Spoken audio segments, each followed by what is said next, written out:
We always talk about just tying life to the gym and stuff like that and like kind of what it teaches us.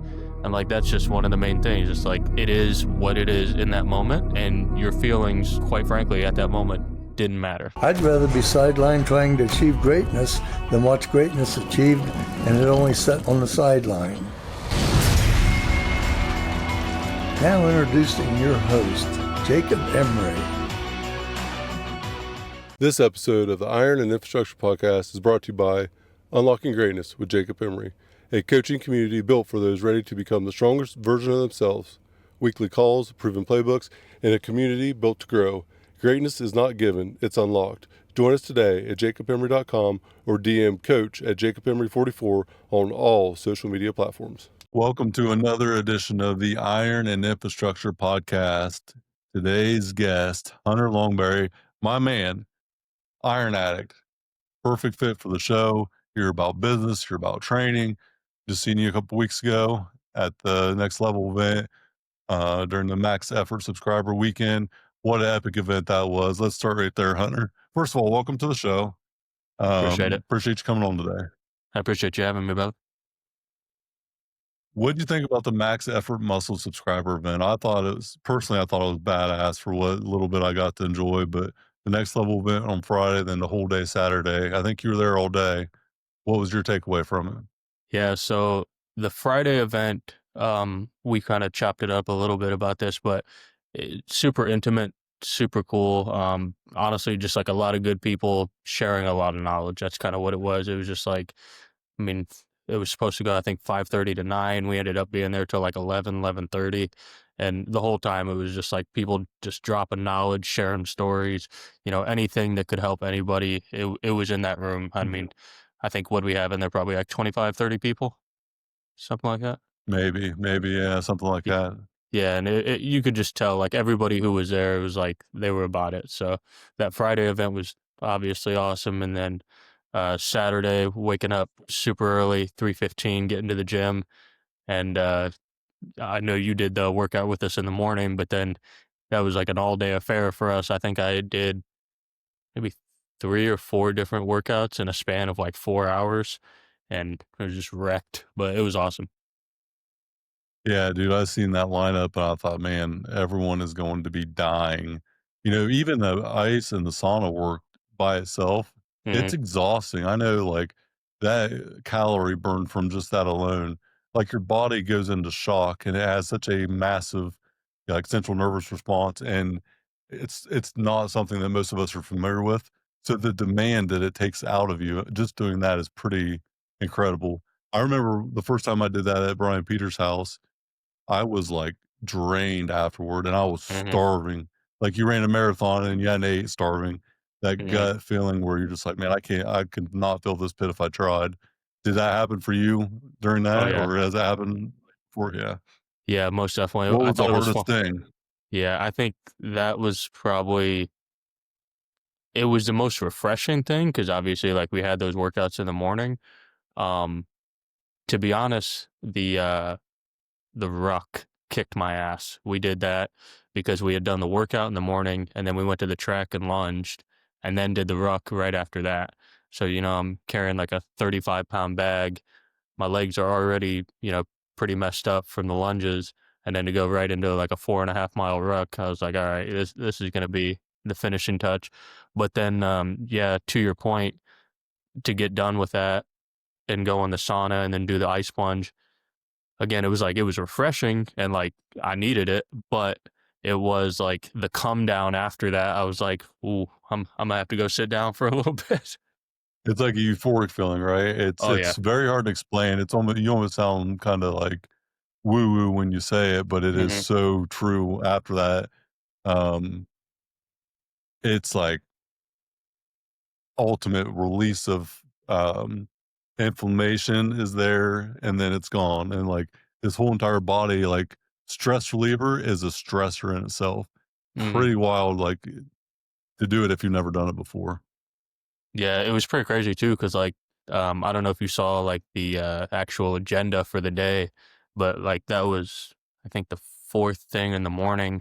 And then later in the afternoon, G had put like another open workout and another sauna and ice session. And I was like, I don't know if I got 2 of those in me. That's a lot for one day. That is a lot, yeah. I did the fire and ice protocol from Peter's, like, coaching, stuff, probably every other week, maybe once a month for about 6 months.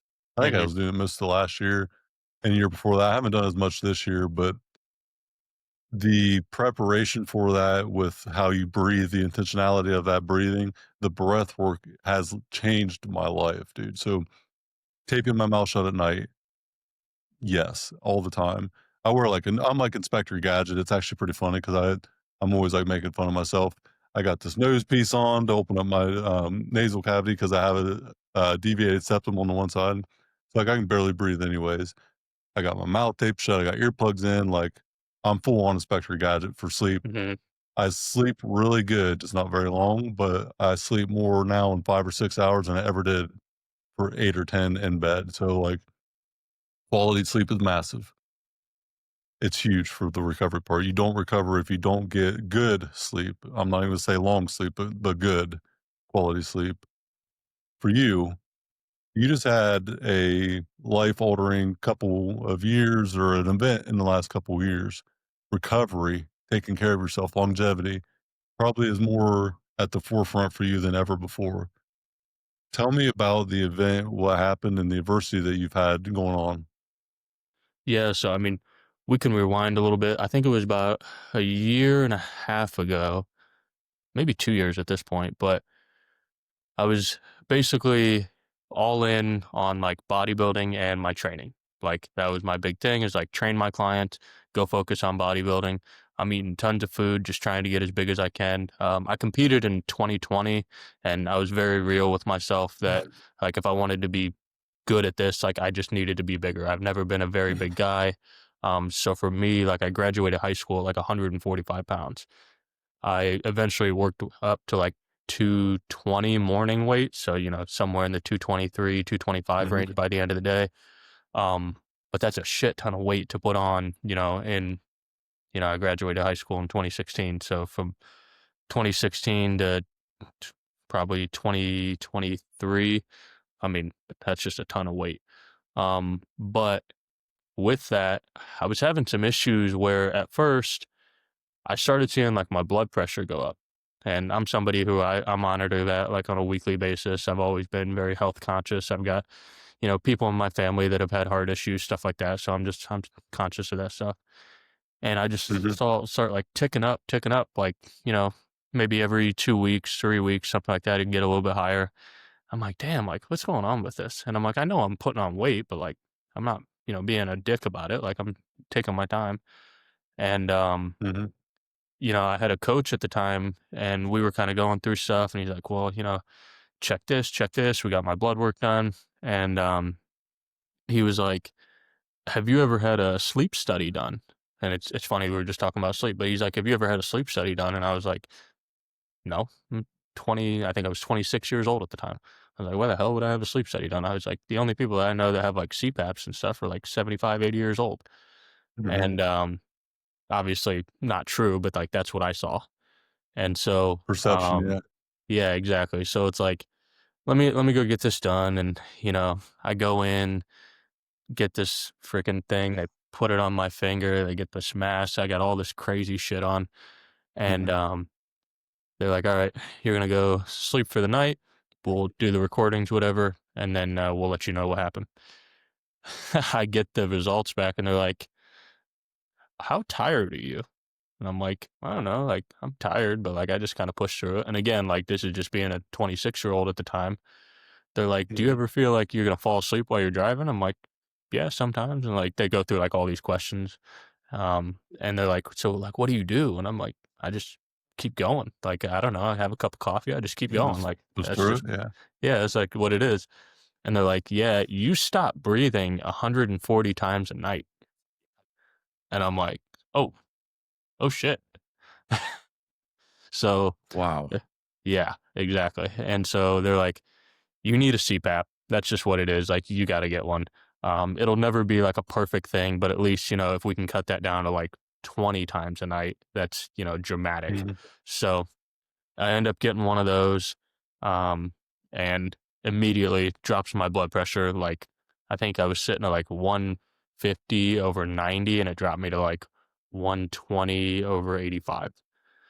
And so I continued kind of doing what I'm doing. Um, and then probably, I want to say this happened in December. I was having, um, like, kind of like heart palpitations, but it would go on for like about 5 minutes, and it would come and go and whatever. And at the time, like I said, I had just kind of bought the business. Things were, stressful as it is when you buy a new business. And it got to the point where I was like, this is just anxiety. Like, I'm just messing with myself.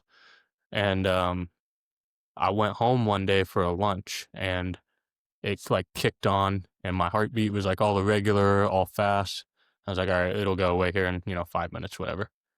Went on for 2 hours. And I was like, okay, this Oof. is something different.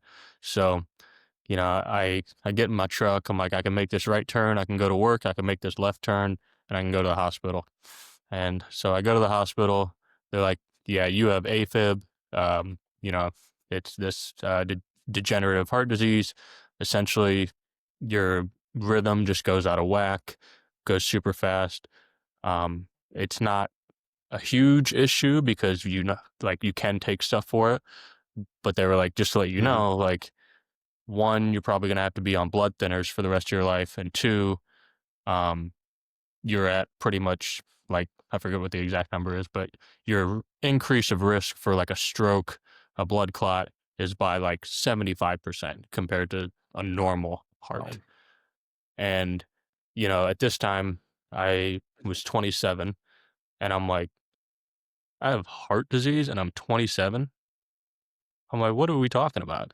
And of course, like, in my profession, obviously, I'm the fitness guy. I'm the health Right. guy. Like, I'm helping people that have heart disease. Like, I'm not supposed to be the one that gets heart disease, not at this age, especially. So, to get that news was just kind of like, what the hell? Um, and I've told everybody, like, as much as that sucked, especially in that first, month, two, whatever it was the biggest blessing in disguise I've ever had. Um, you know, Unfortunately, I had to take a step back from bodybuilding just because I was very real with myself that, like, I can't be pushing my body to those extremes of, super high weights or super depleted, whatever it may be. Especially, once you're getting in contest shape, the dehydration, that type of thing, like, Right. you just can't be messing with that. So I completely took a step back from bodybuilding. Obviously, still trained, how I did, still did everything how I did. But, I did have to have like a very real conversation with my doctors, and they were like, listen, like, you should probably be on blood thinners. I was like, okay, well, like, what does that entail? And they're like, they just basically listed off all the stuff that I love to do. They're like, you got to be really careful in the gym. If you get hit, like, your bruising could cause a blood clot, like, no snowboarding, no. And I'm like, okay, is there any way I can do this without the blood thinners? And they're like, yeah, okay. And I was like, all right, well, let's just do that. I'll take a couple natural things to help me out there. But, anything that's in that extreme, I don't feel that that's probably the best direction to go anyways. Mhm. So basically it forced me to look kind of at my life where, like I said, bodybuilding at the moment was like that main thing. That was what I was putting all my energy into. Now, granted, I had my business and it was still doing decent and I was still making money, but it wasn't the main thing. Um, and Mhm. then as soon as that happened, it was like, okay, well, bodybuilding's not really in the picture anymore. So you gotta, find something here. So from that moment on, it was like I'm putting everything I can into my business. I'm being so present with my time. I'm being so intentional with who I'm around. Just everything leveled up from there. And, what most people would probably look at as, I don't want to say a death sentence, but a definite kick in the shin of life. It was honestly, like I said, just a big blessing in disguise. Mhm. A death sentence, guess what? We all have one, Hunter. It just is not known when it's going to happen. That's the thing about it that I've learned. I have a really close friend of mine. He's like my best friend for years. Stage 4 cancer, and he's had that for 8 or 9 years, like stage 4. Mhm. Like, should not be here. They tell him every time he goes, "Doctor, you shouldn't be here." And it's just a subtle reminder for myself because he said so many times, "I'm a ticking time bomb," or "It's this or it's that." And I was like, "Dude, we kinda all are. You're just more present with it right now because there's something directly risk of that. But it doesn't mean I don't walk out in front of a car tomorrow accidentally and get ran over and die. But like, life is so precious. And what you just said is powerful because it's going to end. If we're lucky enough to share the same start, being born, one thing is certain: we all share the same destination. But the thing you do in between is what matters the most because so many of us, I think, die at 25 and get buried at 75. We don't find anything worth meaning to us. But in all reality, does accomplishment really have to be meaningful? Or do you just have to feel like your life it has meaning to begin with, and then you go accomplish things because of that? It's kind of an interesting thought, but if you tie purpose and meaning to a specific thing, like, oh, I have to go find my purpose, or I have to go do this or do that, you had bodybuilding as your purpose, you lose that. So does your life have no meaning now? Or do you just shift into doing something different because you feel like your life has purpose and meaning to begin with? And so, like, what we go accomplish, what we do, isn't who we are. Who we are and what we become is able to go do those things. And I think it's very interesting how so many people tie their life's purpose into a thing, thinking that they don't have purpose to begin with or have meaning in the world to begin with. And I'd like to challenge people that think that everybody has meaning in life. Everyone has a distinct set of skills that other people don't have.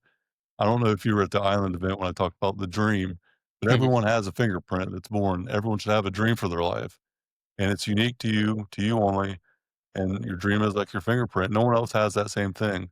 So go live life the way that you want to and live out your dream. And I think that's where a lot of people just don't have that understanding that their life has meaning without it being tied to anything.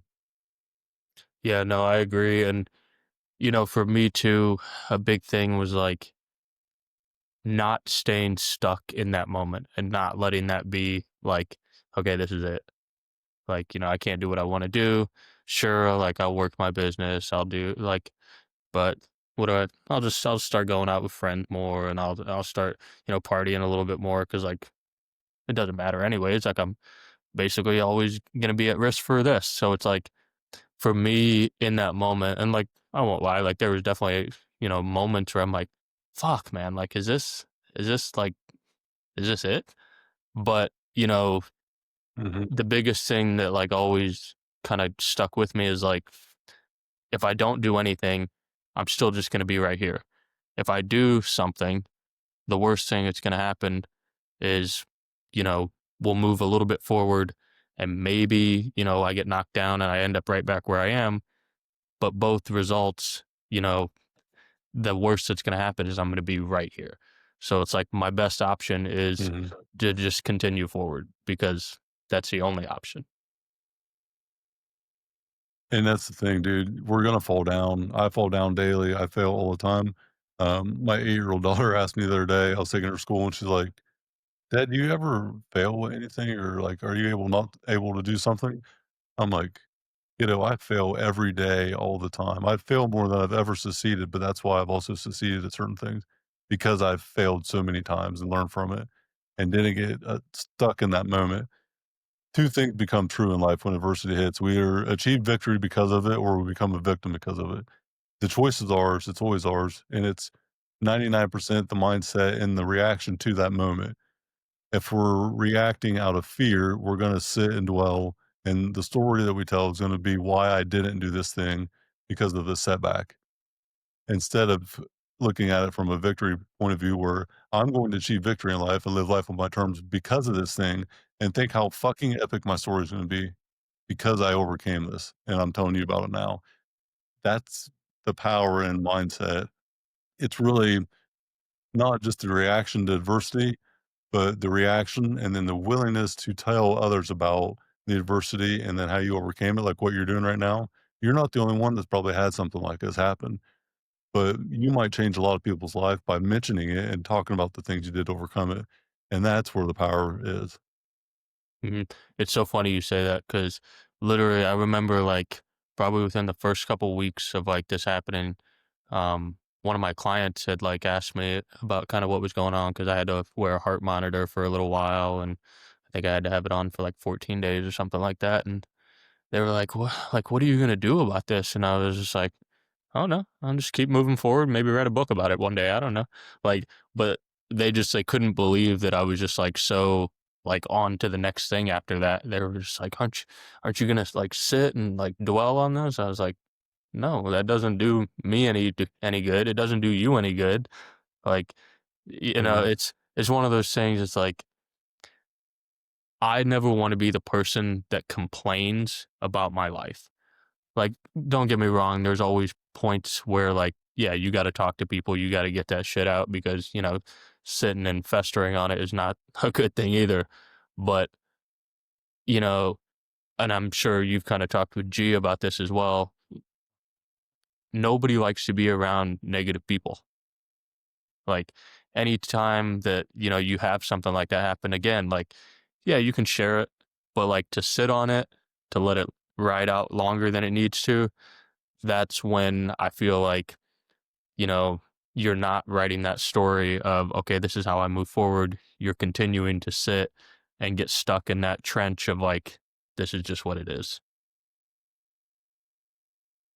It's just being trapped in the moment without any ability to see that the moment and the entrapment of that moment are the thing that's going to make it bigger, because the focus is what you focus on expands, Hunter. And I can tell you this to be true, good or bad.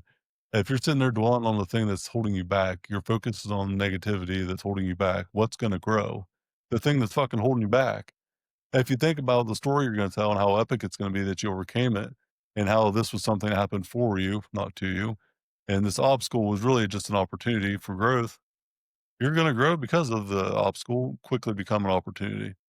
And how you view things is how you do things. And I have been on this non-negotiable thing this year where I am protecting my positivity. If you're going to come take any positivity from me, it better be for a damn good reason, or it's not Mhm, going to be very long, because I cannot take negativity for no reason. Now, there's realists. I'm very realistic in a lot of areas that I might sound negative. I'm just stating what I see to be fact or what is fact. Facts are not negativity. Facts are facts. Feelings, though, are often negative, mhm, and how we feel about facts often is also negative. So, if someone doesn't like what you're telling them, even though it's a fact, it's not your fault that they don't like it. It's how they feel. So, it's not thinking through logic lens, the logic versus the emotional lens. There's a lot. I am very logic driven in majority of my life, almost all of it to a default now.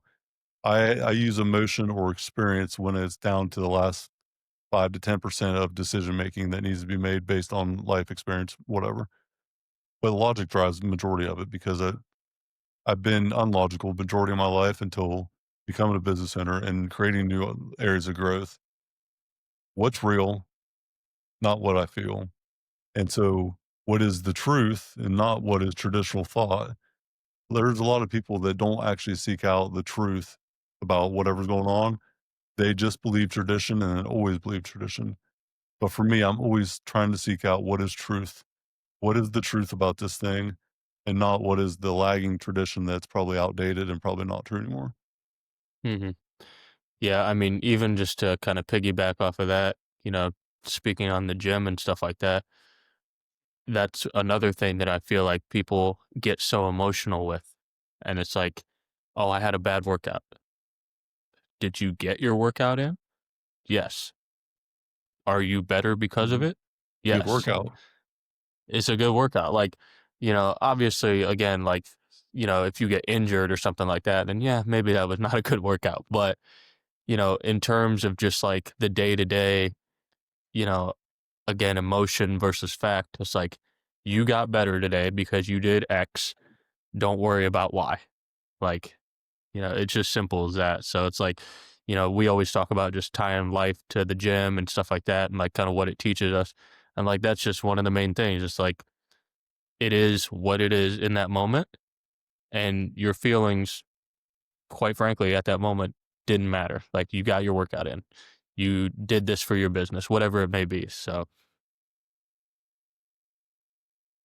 I love it because the gym has been the guiding post for me on almost everything, business, personal related. Like I can always go back to that as a foundational truth for a lot of things in life. What you put in is what you get out. Preparation is always a key. To not prepare is setting yourself up for failure. I think preparation is one of the key drivers to anybody's success in any form or fashion. Today's success started last night when I prepared for today. Food, hydration, everything that you need on a daily basis should be done the day before. My personal like preparation. But you think about the iron, the foundation that we get and the ability to overcome obstacles because of it. And then knowing though, as we get older, as we grow, I haven't been 100% physically, and I don't know how freaking long. Like my new 100% is probably more like an old 80% per se, but like if I'm 80% on a daily basis, I'm pretty damn good. But what I can do, and if it's 1% that I have in the tank that day, I'm giving 100% of that tank that day. And I mhm, think so many people don't feel 100%. And whether that's true or not, because they don't feel a certain way, they're not willing to give 100%. And effort is the choice that a lot of people are unwilling to make regardless of how they feel. And to me, it's forget about how you feel, follow the plan. Forget your feelings, follow the plan. There's been so many days I've said that to myself. 2:50 in the morning, Monday through Friday. I don't feel like getting up. That's my plan and that's what I do. It doesn't matter what my mind is telling me it wants out of comfort. I'm doing this for consistency and continuity. And so, like, I know what works and I know what doesn't work. So I'm going to do the thing that works regardless of how I feel about it. Because I promise you, I feel a hell of a lot better after that workout than after that alarm clock's still going off and I didn't get there. I feel like you're literally just like repeating the things that I've said to like the people around me.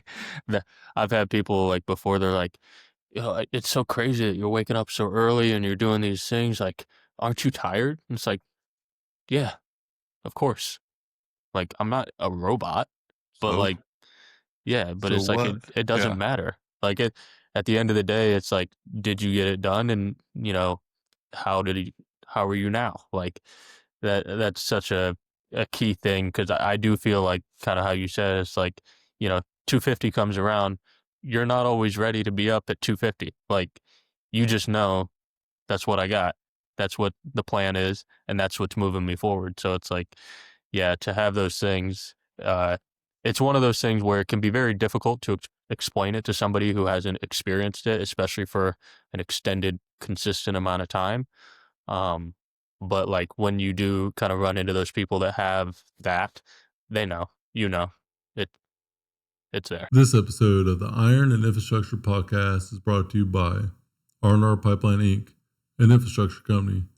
Join our team today at rrpipelineinc.com. It's like the unwritten rules, the unspoken thing. Like you walk into a room and you're in shape, there's automatically a level of respect that is not there for someone not in shape. It doesn't even have to be addressed. It's just it's like the unwritten rules of baseball or any unwritten rule book that's out there. When you walk in somewhere, this person at minimum has a level of discipline that is very respectable. At minimum. That's the baseline. That's the bottom of it before I even know that person.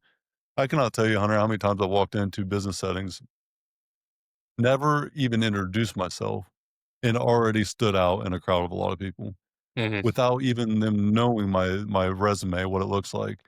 And it's funny also because there's no way that guy can be the entrepreneur. I've heard that so many times, like, it's just some dumb jock guy. Well, people don't have a clue at that point who I am or what's going on in my life, but they also don't know that I was the fat kid at, you know, pretty much my entire life up until 15, I got picked on for being fat. I was Mhm. always the fat kid, always the heavy one. I wore the t-shirt in the swimming pool at school, like in front of my classmates. If I had to go to the swimming pool, I'd have a t-shirt on. I was the fat fuck. I was the doughboy. That was my nickname as a kid. That's what led me to the iron.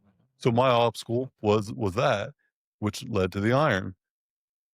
People only see where you're at now without understanding what it took to get there.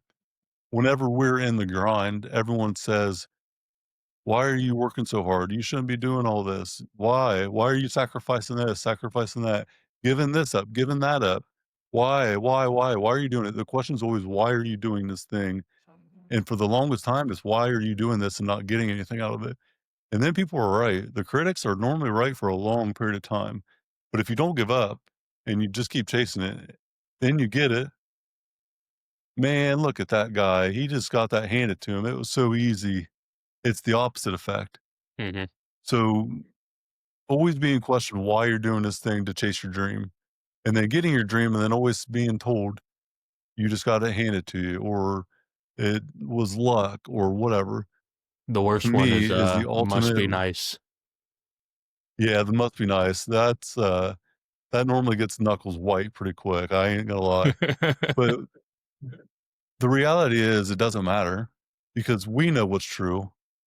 And if we cared about other people's opinion, we would never achieve any level of success in general because that would be the thing that held us back.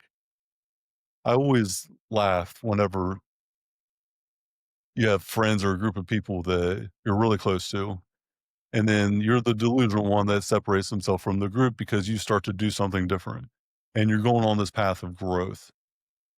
And then you start growing and they stay stabilized and you keep growing. You're not like us anymore. You're too good for us. Like all the things start to come out. And who should be your biggest cheerleader is that group of people closest to you becomes your biggest critic as you continue to do something different because you're in the arena and they're in the stands. Did that happen to you when you became a business owner where you were caught off guard by the people you thought were always supportive, but until you achieved a level of success they were, at least in general. But then when you got there, then they became more critical than, you know, a cheerleader. Shit, that happened this morning. That happened this morning, man. I I know when I first started the business, there was a little bit of a cheer. It was like, "Oh, that's awesome. Cool. You're doing your own thing." Then kind of how we were talking about, like when I'm doing those early mornings, when I'm getting done late, when I've been here since, 5 a.m. and I'm leaving at 9, like, and you're not going to the bar with us on, Thursday or even Friday because I'm just dead tired. Like, there is that thing of like, well, we're not even really going to ask you to do much because we already know more than likely your answer is going to be no. And it's like, I understand it from a perspective, but I also am like, is it really that, or do you feel uncomfortable with me making that progress? Like, there is that thing of like family members, I think for the most part, they might see it and they want to protect you. They don't want you to end up failing and then, oh, well, you could lose this money and, yada, yada, yada. And it'd be really safe just to get like a job and, have the insurance from the company and all that stuff. But there is definitely the thing with your peers where, and I don't even think it's a lot of times a conscious thought from them. I think it's a subconscious thing where they're just like, Definitely. man, fuck this guy. Like, he thinks Mhm. he's owning his own business and doing this, and it's like, again, I don't think it's always a conscious thing, but it's definitely there. I think it's insecurity myself. I think it is outspoken, deep rooted insecurity from the person that's unwilling to chase what you're doing, the person that's not willing to challenge themselves to do what you're doing, the person that sees what you're doing and wants to be that person but isn't. And not that they want the same thing as you, but they're not willing to face that fear or that thing holding them back. Success doesn't come without massive amounts of failure. I think failure is probably the number one guarantee to be had to ever achieve any level of success. Find me a individual in this world that has a high level of character and has had a really easy life, and I will still, until the day I die, be waiting for that unicorn to come along, because you don't build character with an easy life. You don't become any level of success or have fulfillment at any degree without absolute agonizing struggle throughout the majority of your life to become that person. The trust fund kid is not going to have character, more than likely. They're not Mhm, going to have self worth because they never earned anything. The worth comes from doing the thing. mhm. No, I agree. I think too, like, a lot of times the failure doesn't even necessarily have to be within the business that you currently have. I think a lot of times, um, it can be the jobs that you had before that, that quite frankly were just awful. Like I I'm very lucky that I've had a couple good jobs before I owned my business, but there was a time from 22 to 25, 26 that I was working some jobs where I was just like, I'm getting paid how much to do this? Like, this is insane. You know, I had one where we lost like two trainers, and then rather than hire somebody else on, they just pushed all their sessions onto us. So I was working like Monday through Saturday. I think I was doing like 16, 17 sessions a day, which, like, you can Oof, do that in like a normal day, but not that's a back to lot. back to back to like, and I was just like, it's That's a lot. okay. Like this is gonna get to somewhere. This is not a permanent thing. But I do think, even though that's not necessarily a failure, that is, you know, a point where you're like, okay, I've seen this and I know why I don't like this and why it doesn't work. And I know that Mhm. like moving forward is going to propel me because I know I'm not doing that shit again. So, it's just a lesson learned from that. Absolutely, and I love that because one of my core values in my coaching program is win or learn. Win or learn, never lose. Losing is accepting failure to be the truth, where for me, my setbacks or my losses per se are nothing more than learning lessons. Some of them are costly and painful, way more than others, but I either win by getting my desired outcome or I learn from the reason I didn't and I keep trying to get it, because the failure is ultimately the quitting of the pursuit. And knowing, though, with that same thing, there is not an end goal. There isn't no, I'm going to stop doing anything when I achieve this. By the accomplishment being achieved is the person we become. And the person that we become will never want to stop doing that thing because we know what the outcome is. So, like, I'm never going to stop being an entrepreneur. It's not like a temporary thing, it's a lifelong thing, regardless of how long that life is. And it's now more of a mindset and a internal being than anything else. I can't undo it. I've seen what I've seen this life, and I can never unsee it and undo it because I will never be able to forget it. So I will always continue that pursuit. And I think that's like learning and growing, dude. I am like obsessed with learning. I'm like a nerd. I'm like the valedictorian of personal development. Like I am so in it all the time to sometimes the probably demise of me, like being present in the moment, but audiobooks and how I get through them and then how I process information and how I store quotes and like bookmark everything in my head and then put it in my different apps. And like, it's insane the level that I'll go to for all that. I don't watch TV anymore. I just don't have desire to. It's just what I'm passionate about right now, though, because I never grew through high school. I didn't do good in school. I got in a lot of trouble. I was more focused on drinking and fighting than I was actually progressing through anything. I used to think reading is dumb as shit. I'm not going to read. Why do I need to know this or that? And now I almost feel like sick to my stomach saying that sentence. But learning is a continuous effort that never really ends. And I think that is the power in the success story. You had adversity. You could have dwelled on it. You could have became a victim. The mirror versus the window. Whenever something happens, adversity hits or a setback happens or life has unfortunate like circumstances in front of you. Two places you look. You either look internally into the mirror, it's on you, or you look outside the window and look for an answer or someone to come save you. And then you look out that window for the rest of your life because there is nobody coming to save us. It's on us no matter what. That means that we're in control. So we're in control of how we react to whatever it is, and we're in control of what we do. Just by that alone takes away all excuse making, all reasons why we can't. And it just shows that a lot of people live off hypotheticals more than anything. Hypotheticals are hypocritical to me. I cannot stand hypotheticals. A hypothetical to me is creating a problem out of a possibility, or not even a possibility, but creating basically your scenario is problem making in that point, not actually focusing on what's real and having solutions. And then I had a scenario just recently, it's fresh in mind.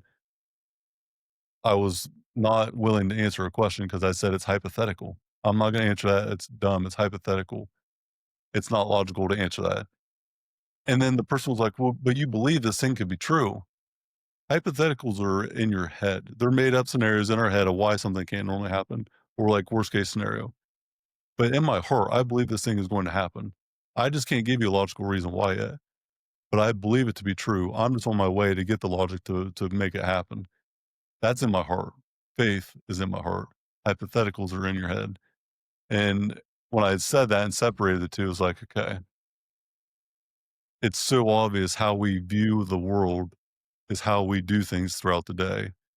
Keeping a positive mindset, having faith that you can get this thing, knowing that you're worthy of it, which I think self-worth is a huge issue also.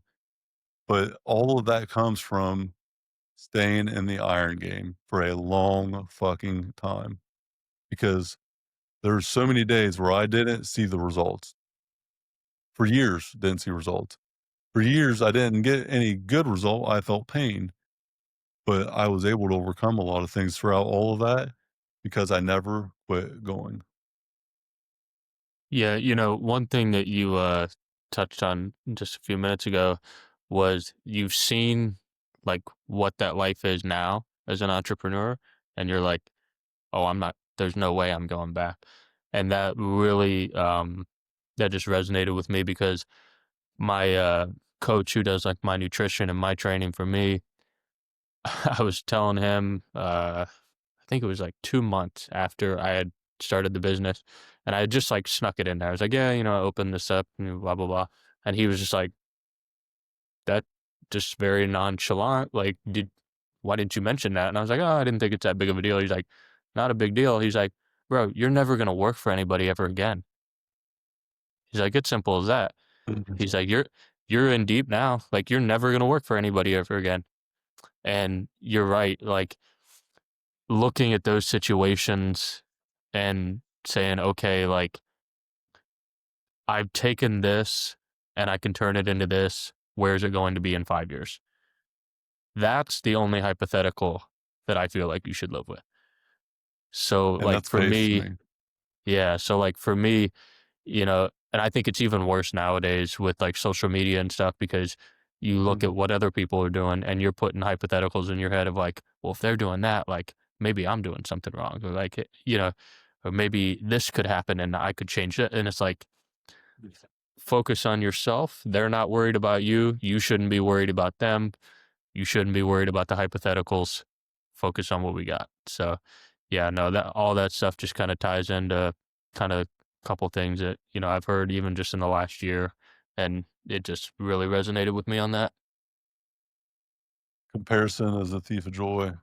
You sit there and compare what you have to someone else's, you're gonna take all the joy away immediately because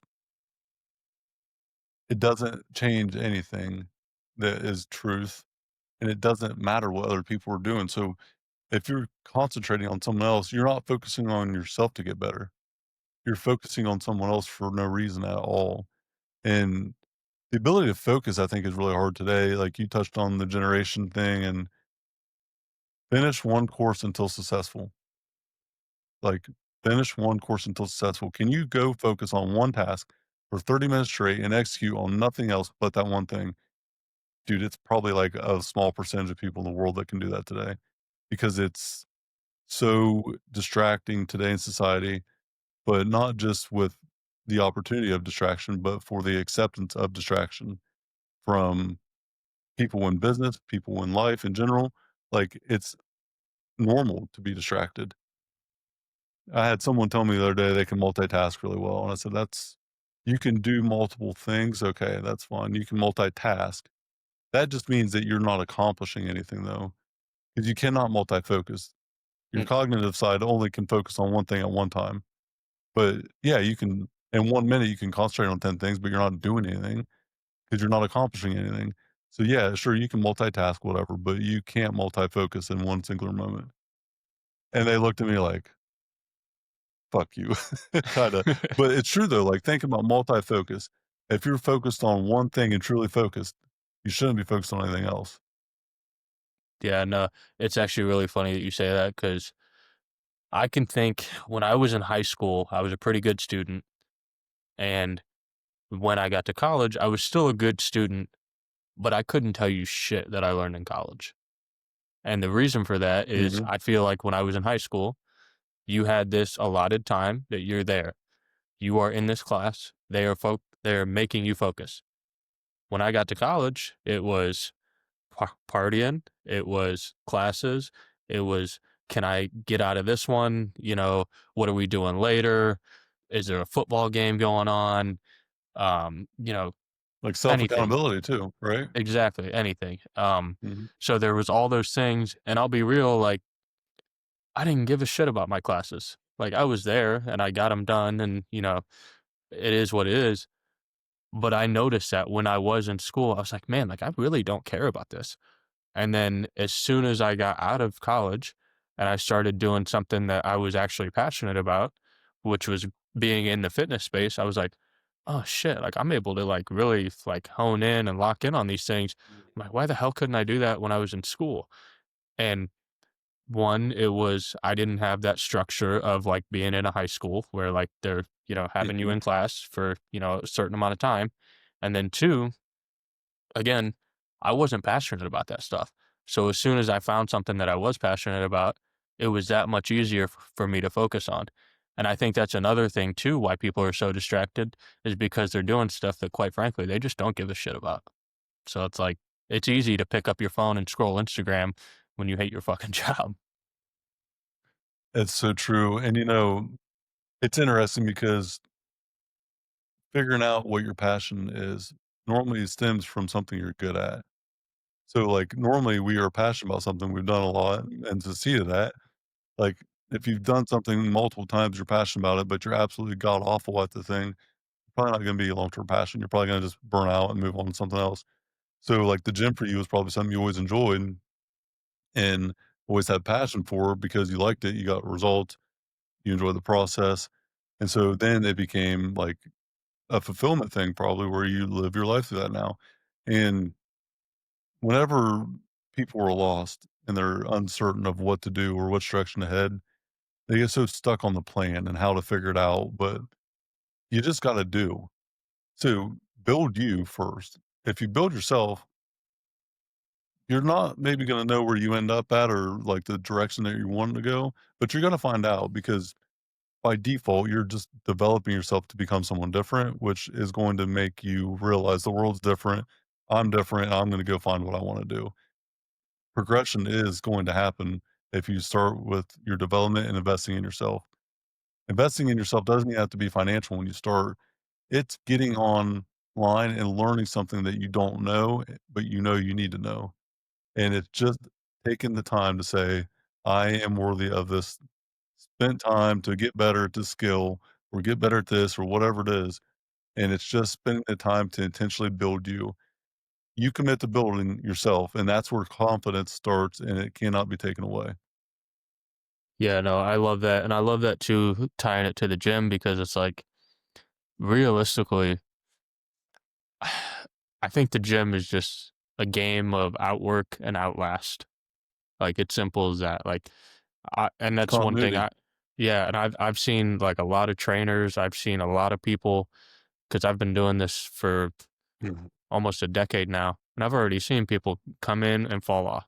And, Mhm. I think, especially again, we go to like a generational thing, people are afraid to suck at things.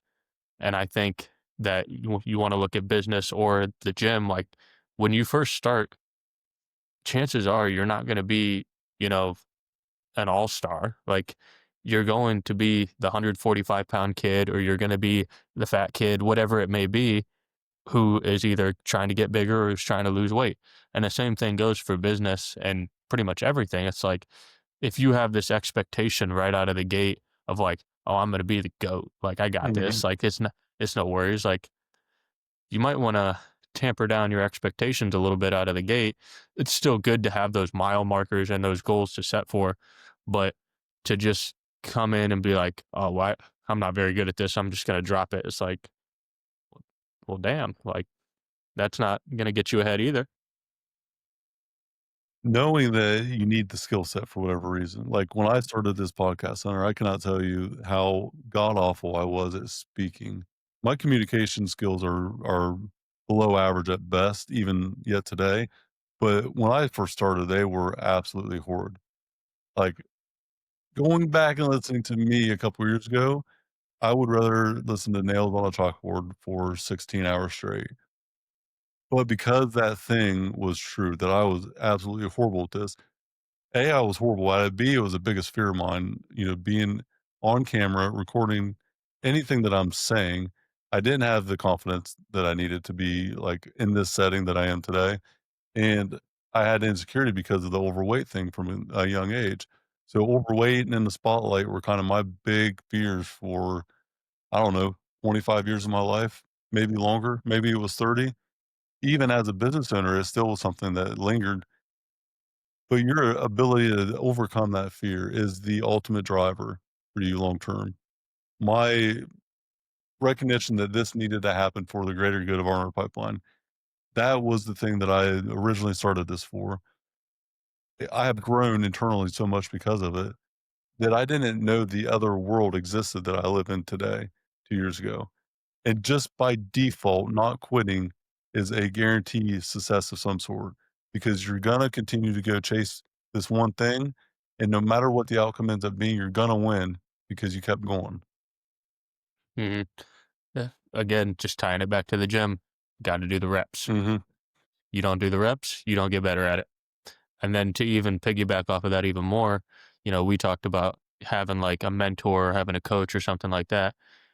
I'm sure that you've looked at like other podcasts and like, picked up things from them and like, okay, how can I do this a little bit differently, or how can I Hmm. communicate like that?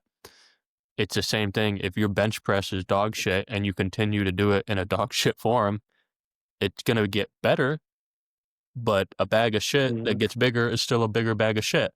Like, so, having those mentors, having those people that, are teaching you the correct ways to do it, or even if they're not teaching you, even if you're just picking stuff from them, like, that's why it's so important to do the reps in a fashion of which we're getting better reps, and then to progress that way.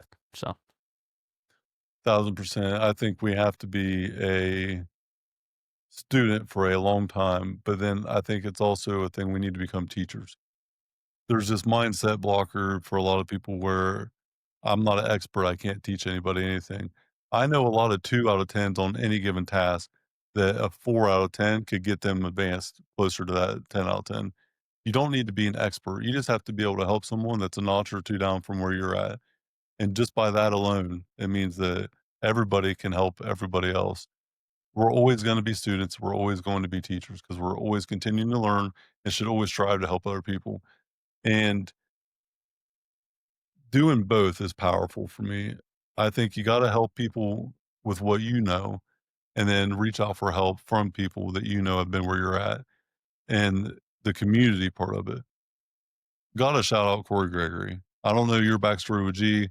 Me and G have been homies since I was, like, 17, so, I mean, shit, almost 20 years, which is absolutely crazy to think, but I've known him for a long before Muscle Farm was even a thing, like 2005 or 6, maybe 7, when I actually met him and, like, somewhat became, friends. He called me out on shit. He helped spark that change in me, And, I've got to repay some of that back now with the island and with some other stuff. And that community of people, though, like you said a little bit ago, there's a lot of people that I cannot tell you how many faces I've seen come and go from the local gym. There's like 3 or 4 that I know are gonna be there on any given Monday through Friday and have been there for years. And there's only a few that I've said I can see, 5 years ago or 10 years ago. But Corey's always going to be there. I'm not ever gonna go away from that gym.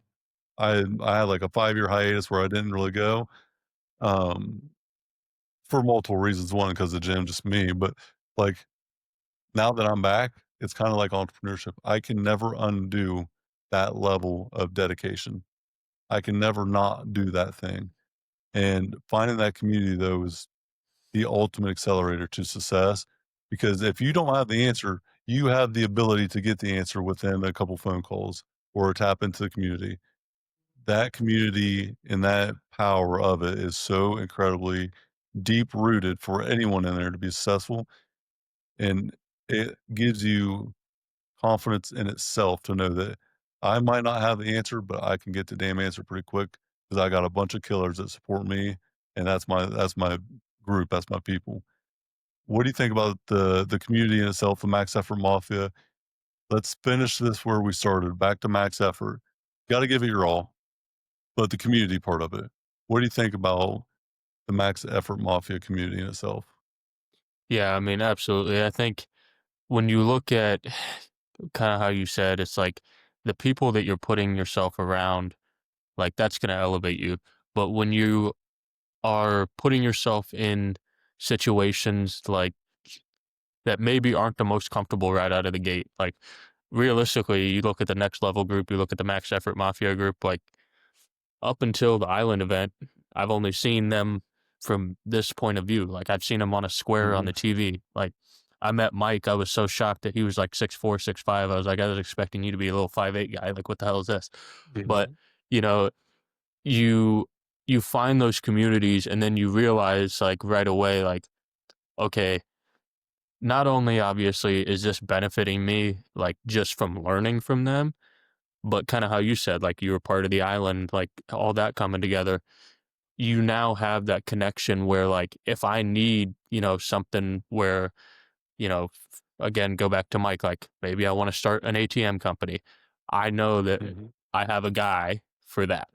If I need help with supplements, I know I have a guy for that. If I need help with, pipeline stuff, I have a guy for that. So when you put yourself in those situations, yes, obviously you're there to learn, you're there to, level yourself up, but you're also making friendships and you're making relationships that at any given moment, they're going to benefit you in somehow, not because they, are obligated to do that, but because they see what you bring to the group and they know what they can give back to you. And it's just a simple Mhm. thing like that, that again, it's indirect. It's never the goal to go in there and be like, oh, I'm going to get a guy that can do this, this, and this for me. But then when you have that, it separates you even further. It does. Show me your network, I'll show you your net worth. It's the power in your group is one of the biggest, if not the main driver to what you end up doing and who you end up becoming, because whatever you focus on expands, like I said earlier, and just surrounding yourself with the right people is absolutely everything. I mentioned a couple things in my speech at the event, but there's been a couple moments where I just had to have the nerve to go introduce myself. And that relationship, I had no idea that it was lifelong impact, lifelong friendship, mentorship, um, you know, both sides giving into growth for each other. I never thought I'd be able to repay or help anyone in certain areas that helped me out so much. Then they instill confidence in you by seeing possibilities that you didn't know were even a thing. And it never stops once that foundational, like true, authentic mentorship, partnership, friendship, collaboration, whatever you want to call it. Once it's there, it can't be undone. Kind of like winning in the gym, you can't undo it. You know what it feels like, so it's like an addiction. The growth is all across the board, and you got to have that community of people that are trying to get there also. Hunter, I cannot thank you enough for your time today. I'll give you a couple minutes. Tell me more about your business, where the people can find you, all your handles, websites, all the stuff you got. Let the listeners know where you're at. Yeah, absolutely. So I'm located in Worthington, so just a little bit outside of Columbus. I have a private personal training studio. I do one-on-one, small group. I do nutrition, pretty much all of it. And then I also do online coaching as well. Uh, really trying to build that up right now. Have clients pretty much all over the country at the moment.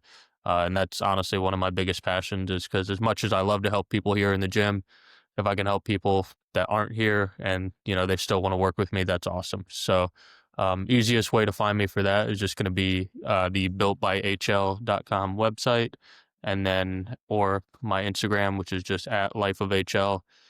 Just continuing to grow, continuing to build this thing. Like I said, I've only had it just a little bit over a year, but it's Mm. continuing to just rise up and just trying to take it there. I love it, man. I love it. I have a lot of appreciation for what you're doing. I respect the hustle, respect the grind, the mindset that you have getting through adversity and challenges. Um, Appreciate your time today. You're in the next level group. You're a max effort mafia homie. I'm glad we finally got linked up and got this thing to happen. Um, I love hearing about the adversity and overcoming that from your story, dude. It's absolutely powerful. So I'm going to leave it to you. Any final thoughts as we close out? No, man, I just really want to say thank you for having me on. I know, obviously, I got to hear you speak at the Island event and then obviously this last event, and always really appreciate you showing out and dropping knowledge bombs. So, I'm more than happy to always hop on here whenever you want. And I just really appreciate it. I'm looking forward to the next one. Yeah, man, appreciate it. And maybe toward the next event or something, we'll do one in person. I might try to get like a round robin thing going for the next one in person. So I do appreciate it, my friend, and I'll probably see you soon next event. So Absolutely. Hunter, appreciate your time. Another episode of the Iron Infrastructure Podcast. Hunter Longberry, built by HL. We'll see you guys later. Stop telling yourself one day. It isn't about one day, it's about day one. Today should be your day one. What you need isn't another day. What you need is clarity with the community to give you confidence to unlock your greatness. That's what the group coaching program is all about. Confidence, clarity, via commitment. Hit the show link in the notes. Let's start unlocking your greatness now, today.